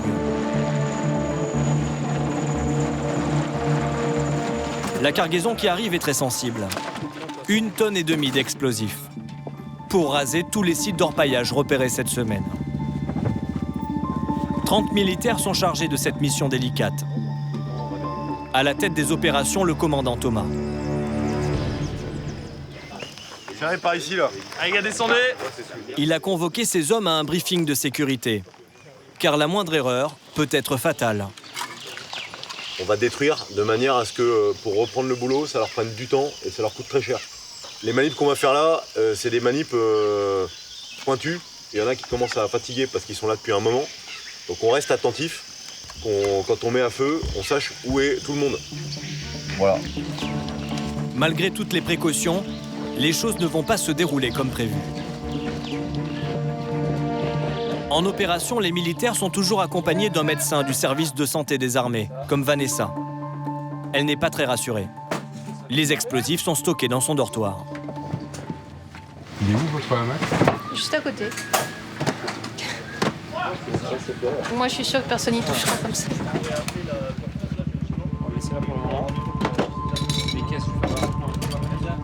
Selon la procédure, avant de tout faire exploser, les soldats commencent par sécuriser les zones à détruire. L'artificier en chef, c'est le capitaine Julien, à côté d'Alexia. La jeune femme sera son second tout au long des opérations.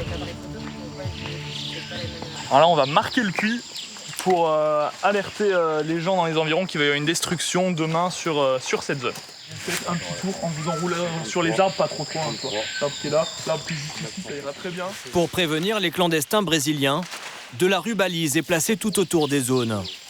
Et des panneaux signalant le danger sont rédigés en français et en portugais. Ne pas s'approcher, destruction à l'explosif, risque d'effondrement, danger de mort. Surtout, les orpailleurs ne sont pas les seuls qui pourraient se trouver au mauvais endroit, au mauvais moment.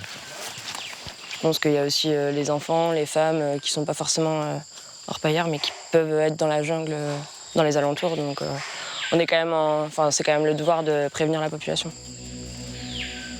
Les hommes d'Alexia et du capitaine Julien vont sécuriser au total 27 puits et 13 galeries. Les explosions sont prévues dès le lendemain.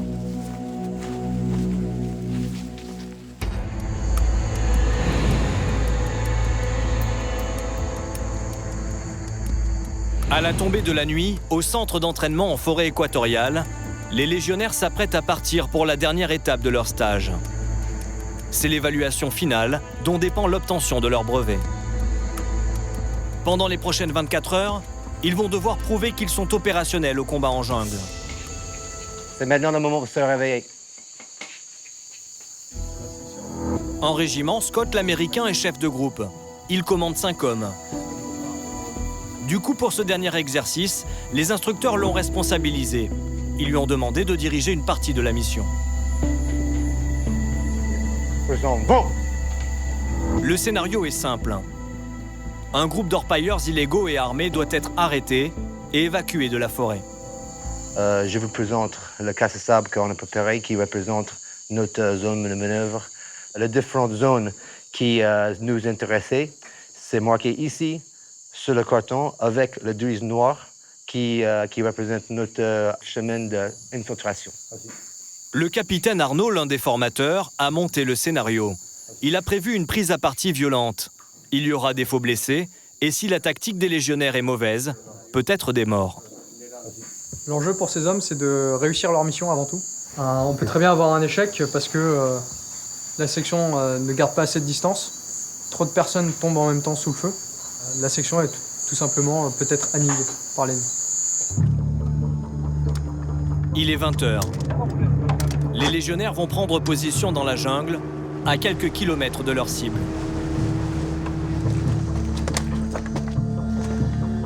Une fois débarqués, ils établissent un bivouac tactique.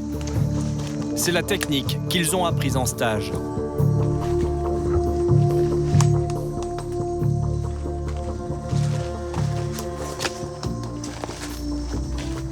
Les hommes sont exténués et parfois blessés. Scott est conscient de son rôle de chef de groupe. Il doit soutenir ceux qui sont en difficulté.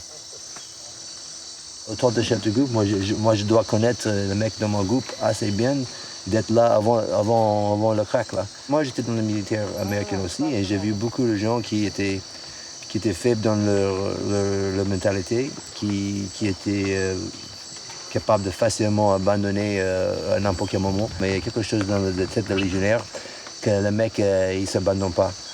Pour Scott, la solidarité des légionnaires est inébranlable, même en cas de blessure ou de mort.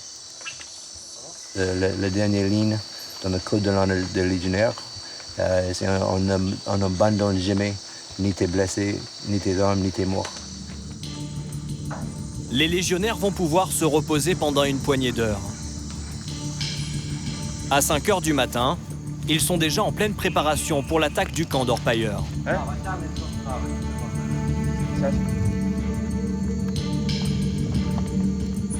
Pour Alexandre, l'ancien jockey reconverti depuis 2 ans, la pression monte.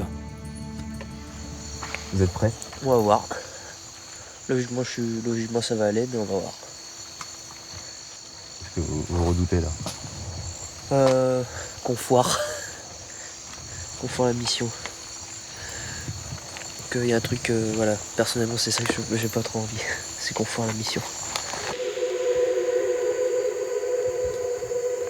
Dès 6 heures, la mission débute par un long chemin d'infiltration de 5 km avec 40 kg sur le dos.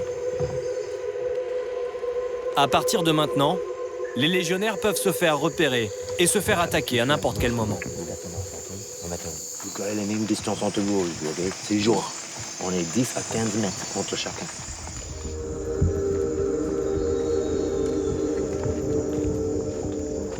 Lors de leur progression, les hommes font des arrêts tactiques. Ils attendent pendant plusieurs minutes, sans bruit, pour observer les alentours et détecter une éventuelle présence ennemie. En quelques secondes seulement, certains tombent de sommeil. Ils sont rappelés à l'ordre par leurs camarades. Mort pour la France. 21 RAS pour la reprise de progression tout à l'heure. C'est bon pour le topo. Allez, on se dépêche, fais du poulet. Là. À l'approche d'une clairière, les légionnaires repèrent un convoi ennemi, du renfort qui se dirige vers le camp à neutraliser. Allez, en avant. Pousse-toi. Allez, deuxième groupe avancé. Allez, toi, vas-y, derrière là. Pour éviter que ces renforts arrivent à destination, les légionnaires décident d'intervenir.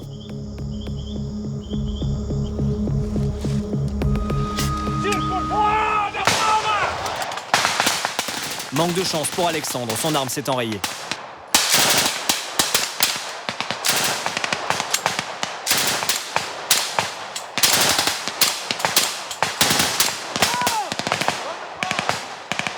Après quelques minutes de tir nourri, les légionnaires semblent avoir atteint leur premier objectif de la journée. Est-ce que les ennemis sont détruits? Les tirs ont cessé, mais à cette distance, difficile d'évaluer s'il reste un ennemi. Allez, les deux ennemis dépassés, les blessés. Allez, les autres deux, derrière moi, allez. Surtout, les légionnaires ont 2 faux blessés dans leur rang. Vas-y, balance la fumigène, vas-y. Allez. Pour évacuer les victimes, Alexandre crée un écran de fumée. Et un légionnaire assure des tirs de couverture. Déclenchez! Jusqu'au point de regroupement là-bas, les autres. On commence à faire les premières choses, se baisser en arrière. À l'arrière, les blessés sont examinés. Écoutez, j'ai dû blesser, lui blessé au niveau du bras à droite. C'était juste l'extérieur, ok, rien de touché, rien de mortel. C'est Scott qui s'occupe des premiers soins. Il a son brevet d'auxiliaire sanitaire de la Légion. Hémorragie, j'ai mis un guéro et un plasma compressif. Morphine déjà mis. L'instructeur Thomas observe toute l'opération en silence. Il ne fera aucun commentaire pendant l'évaluation. Pour l'instant, elle est stable. M comme morphine. Sur le front des victimes, les soldats notent les médicaments et les heures d'administration pour éviter les surdoses. Si jamais comme quelqu'un demande ça à 8h10, ok? Ok. Allez, embarquez tôt. Préparez-vous à repartir une fois que Pirogue a récupéré les blessés. Les blessés sont évacués par pirogue vers le centre de soins le plus proche. Pour les légionnaires restants, la mission continue. Ils sont désormais à 300 mètres de l'objectif, le camp d'orpailleurs illégaux. Il y a ennemi ici à côté, il y a ennemi en face. Je vous, baisse ta tête. À l'assaut, à moi.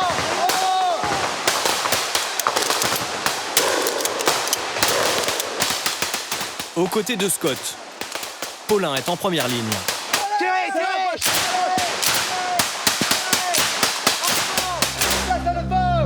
Laissez le feu! 21. Les légionnaires pénètrent sur le camp des orpailleurs. Tout semble calme.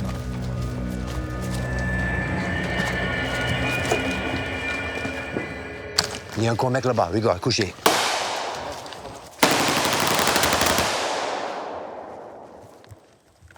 Les membres de l'encadrement qui jouent le rôle des clandestins ont tous été abattus. Par précaution, même laissés pour morts, ils sont désarmés.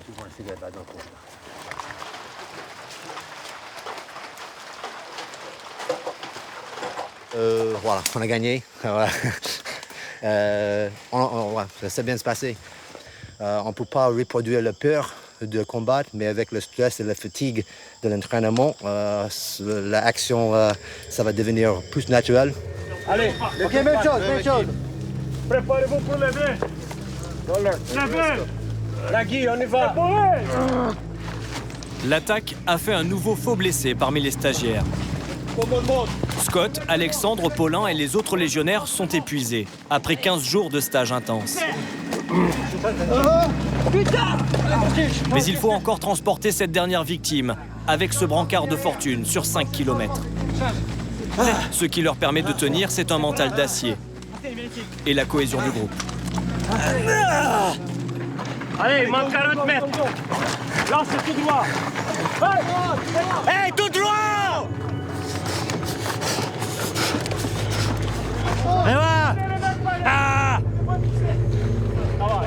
Arrivés au feu, les légionnaires rassemblent leurs dernières forces pour honorer la tradition qui veut que l'on érige le blessé ramené au camp.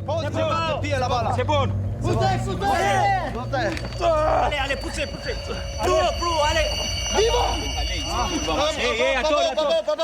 Puis, les soldats fêtent leur victoire avec un cri de guerre. Vive la jungle en portugais.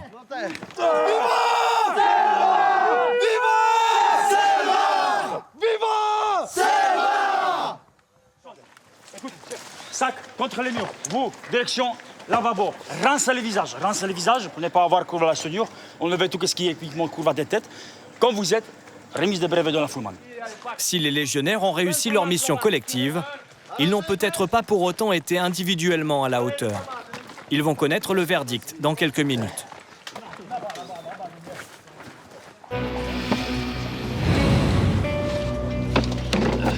Pour les militaires du 9e régiment d'infanterie de marine, c'est le moment de faire exploser les mines d'or clandestines. Ils vont transporter les explosifs grâce à ces quads saisis aux orpailleurs. Pour sécuriser ce convoi exceptionnel, 2 hommes du GIGN, l'unité d'élite de la gendarmerie, sont venus en renfort. Ces spécialistes des missions à risque craignent notamment des représailles de la bande de Zélouis. Ils savent pertinemment où on va aller faire exploser les choses ce matin. Donc, il n'y a pas de 36 possibilités de route pour y accéder. Et en plus, hier, on a reconnu les zones. Donc, effectivement, moi, hier, en passant, il y a plusieurs points qui m'ont déclenché des petits signaux d'alarme par rapport au convoi. Donc, ce matin, pour moi, il est essentiel qu'on assure la sécurité du convoi pendant le dispositif.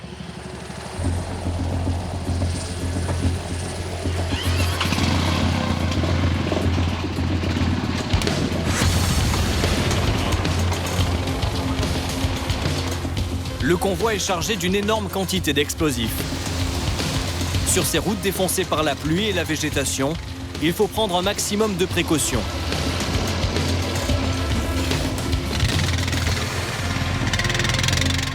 Les quads progressent tant bien que mal. Quand soudain... Ah merde! Le pont il a cédé là. Un pilote a un accident en traversant une rivière. Pas de blessure ni d'explosion. Mais seule une roue coincée sous un tronc empêche le quad de se renverser. Malgré les efforts des militaires, le véhicule reste bloqué. C'est une très mauvaise nouvelle pour le GIGN. Le convoi est coupé en deux et ses soldats sont vulnérables. Là, le convoi est parti seul, bon, certes avec des personnels autour, mais nous, on est en arrière du coup par rapport à cette problématique de quad et par rapport au fait qu'on ait dû changer la dynamique du convoi et ça, c'est un vrai problème pour moi. Après 1 heure d'angoisse, le convoi repart. Et les explosifs parviennent enfin au capitaine Julien et au sergent Alexia. Ça roule, donc on décharge ça c'est pour vous. Le premier site à détruire, c'est une mine creusée à flanc de colline, avec un petit réseau de rails. Ah, il y avait des petits chariots avec des petits roulements à billes là, qui étaient au bord et en fait qui leur servaient à charger les minerais. En fait, comme c'est légèrement en pente, ils avaient qu'à laisser glisser jusqu'en bas. Ça là, ils ont fait le stop avec le pneu là. Hop, le chariot venait plein jusqu'ici et puis il y avait des mecs dehors qui n'avaient plus qu'à... Voilà, et puis les mecs qui ramenaient sur les autres zones pour aller concasser ça sur les côtés. C'est bien organisé. Pour le sergent Alexia, détruire cette mine est un défi de taille. Ouais, enfin là, elle est impressionnante. Elle fait 150 mètres, celle-là. Même les mecs qui ont déjà vu des mines ou autres, ils ont dit qu'ils n'avaient jamais vu ça. Donc là, c'est quand même du gros travail. À voir si on va réussir à tout péter et à faire en sorte qu'ils ne puissent pas la réutiliser ou qu'ils ne puissent pas recommencer d'ici quelques semaines ou quelques mois. Alors. Le tunnel est large d'à peine 1,20 m pour 1,70 m de hauteur. C'est un espace très confiné, dans lequel travaillaient des dizaines d'orpailleurs. C'est un peu voyage au centre de la Terre, cette histoire. L'étayage est rudimentaire. Les murs ne sont pas protégés et seules quelques planches au plafond empêchent la galerie de s'effondrer. Des conditions dangereuses pour les militaires. Tout au fond se trouve le filon creusé par les orpailleurs. Alors, donc notre or, en fait, il va être là-dedans, dans les veines noires qu'on peut voir. Hein, vous entendez? C'est de la terre, ces meubles. Et si je tape sur mon noir, hein, on sent qu'on n'est pas sur de la terre là. Là, on est sur du minerai. Et dans notre minerai, c'est ça en fait qu'ils vont essayer de concasser. D'accord? C'est ce quartz qu'ils vont essayer de concasser. Et c'est dans ce quartz qu'on peut voir là, hein, blanc et noir, qu'il va y avoir les petites particules d'or qui vont ensuite réussir à extraire avec du mercure. Allez, on ressort.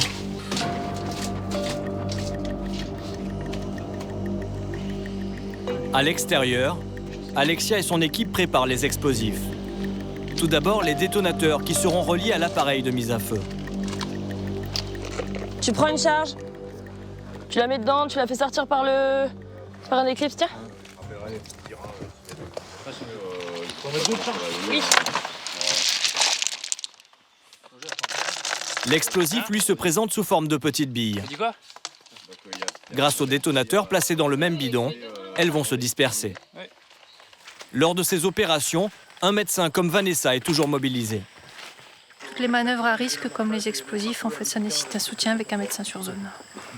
Quels sont les risques sanitaires Là, c'est surtout la réception d'éclats, éventuellement la chute, ou s'il y a une charge qui n'explose pas pendant la mise à feu et qu'elle explose pendant la phase de contrôle. À ce moment-là, il peut y avoir des blessés. Les militaires ne le savent pas encore, mais aujourd'hui, il va y avoir un blessé. C'est good, vous avez de la loupiote, j'espère. Ça donne. Allez, go! Les hommes d'Alexia vont placer les explosifs dans la galerie. Pour que la construction s'effondre entièrement lors de l'explosion, il faut creuser les parois pour y mettre les charges. Un travail de longue haleine. Ça va être un bordel, putain. C'est pas évident de travailler dans un espace confiné. Non, c'est la merde. Mais bon. Moi, en tout cas, qui suis moniteur sur la manip, j'ai pas le visuel sur tous les mecs. On est dans le noir, on est un peu confiné, donc oui, c'est sûr que c'est pas simple. Ok, toi, t'en restes 2, nickel. La galerie est enfin entièrement piégée. Plus que quelques minutes avant l'explosion. Allez, good job. Oui, mais elle marche plus. C'est bien. À quelques centaines de mètres de là, le capitaine Julien, lui, finit de préparer la destruction des puits. Placé à bonne distance de sécurité, c'est lui qui va lancer la mise à feu sur les différents sites. Tu charges en un premier temps et t'attends ton compte à rebours à 0 pour envoyer. Charge. Pour tous les éléments, attention, mise à feu dans 5, 4, 3, 2, 1, mise à feu.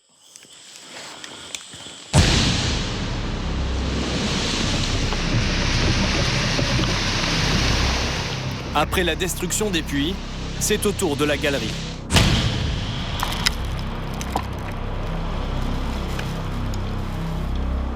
Une fois les débris retombés et les fumées dégagées, le capitaine Julien se rend sur place pour constater les dégâts. Donc hein, on voit qu'il y a vraiment eu un bon effondrement de la partie la plus proche de nous, de l'entrée. Hein.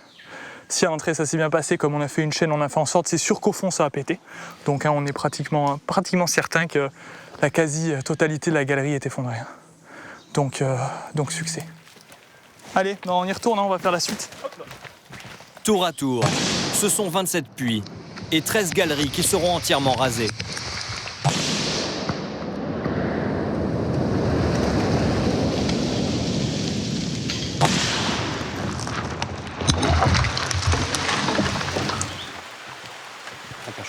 Pour la dernière explosion de la journée, la pluie commence à tomber. 3, 2, 1, mise à feu.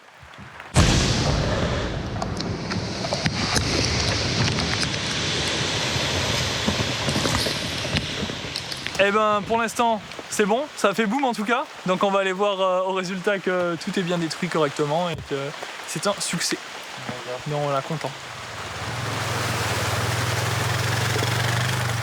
La joie du capitaine sera de courte durée. Allez, on va au résultat. Ouais. Sur la piste, après ce virage, il trouve un homme complètement hagard et couvert de poussière. Les mains de cet orpailleur sont arrachées. Ceux-là, il faut la doc de toute urgence. La doc de toute urgence, il y a un mec qui n'a plus de main. Les militaires montent un poste de secours sous la pluie. Vanessa, la médecin et les auxiliaires sanitaires tentent d'arrêter l'hémorragie. Ok, celui-là, il est bien. La victime est sous le choc. Autre chose? Ouais. Et l'Israélien qui est dans la pochette. Ça fait trop mal. Oui, bah. Ça fait trop mal. Pourquoi? Accident par écrasement.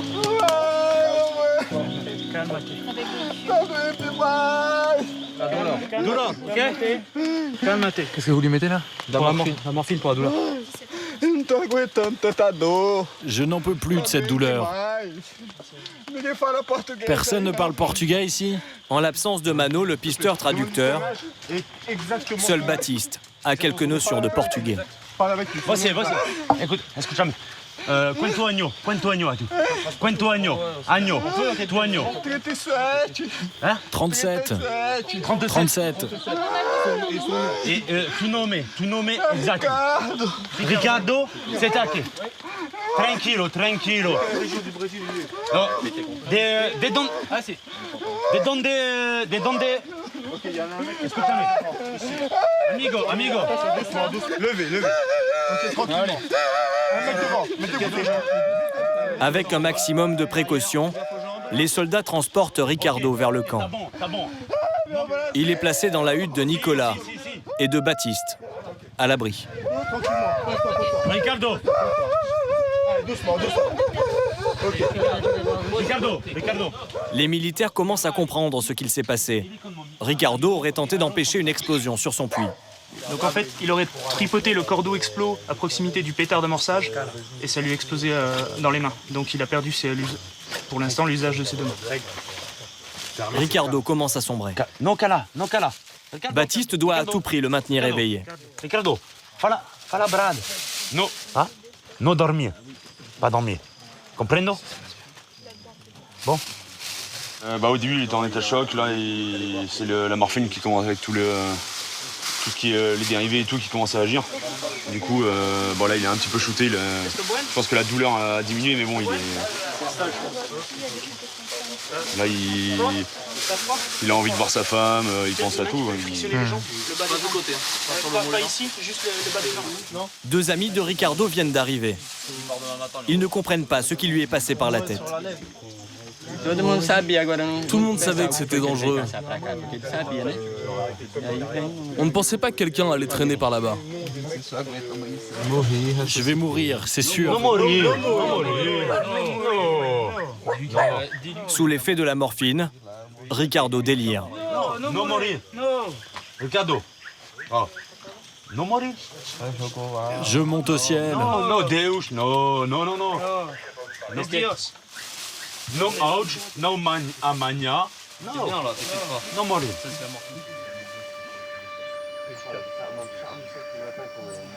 Un hélicoptère a été appelé pour évacuer le blessé.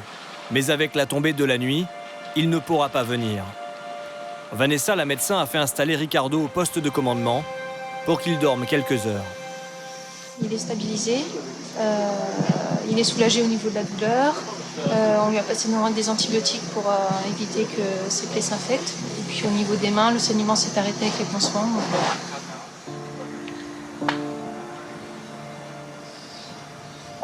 Les amis de Ricardo ont prévenu sa femme. Ah, mon amour. Elle découvre son mari très affaibli. Comment ça a pu t'arriver?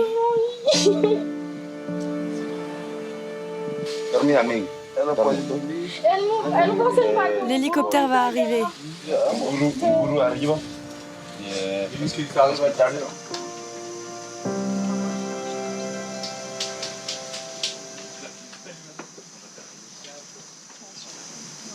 C'est la première fois que Baptiste voit une blessure d'une telle gravité. Mais il n'est pas vraiment choqué. Je pense qu'on a bien géré. On a bien géré la chose. C'est pas, quand même pas n'importe quoi. Le mec, il attrape un cordon détonnant. Non, je vais pas dire que c'est une bonne expérience, parce qu'on peut pas dire ça. Mais ouais, ça permet de voir quand même comment on réagit. Et, voilà, on réagit comme on nous a appris. Je pense bien.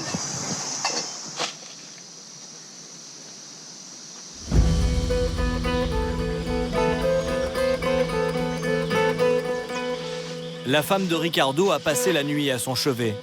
Il souffre énormément.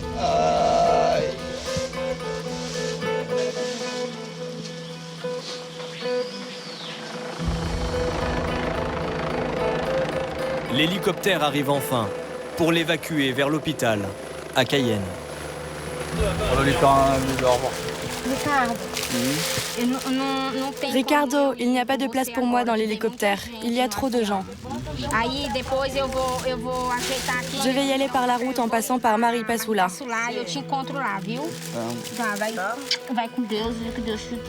Que Dieu te garde, ça va aller.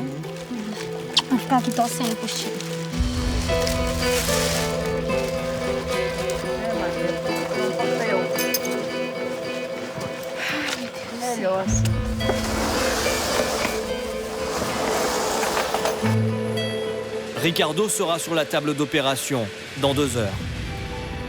Les chirurgiens l'amputeront des 2 mains.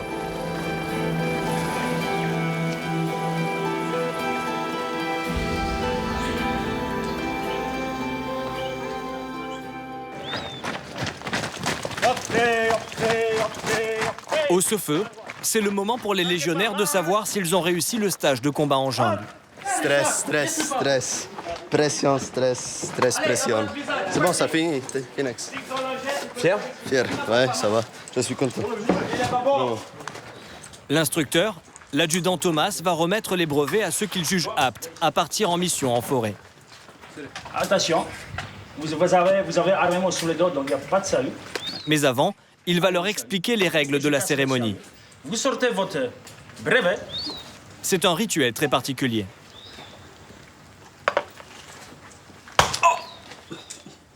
L'instructeur leur accroche leur brevet, une sorte de broche, en l'enfonçant à même la peau. Bah, tu vas te piquer 2 fois. Bah, désolé, c'est comme ça. Hop, de la poche. En place. Alexandre, Scott et Paulin vont enfin savoir s'ils ont été à la hauteur de ce stage d'élite. Pour Paulin, les débuts ont été difficiles, notamment lors de la nage. Mais il s'est battu et les instructeurs ont choisi de faire de lui un exemple. Bravo à toi. Si là, tu étais désigné par l'instructeur pour être ici, c'est qu'il a jugé que tu étais le meilleur de la section, le meilleur militaire du rang, chef d'équipe légionnaire. Okay, tu as bien fait ton boulot. Grâce à sa ténacité, Paulin reçoit un prix spécial, la distinction du mérite. Scott est quant à lui récompensé pour sa qualité de chef de groupe.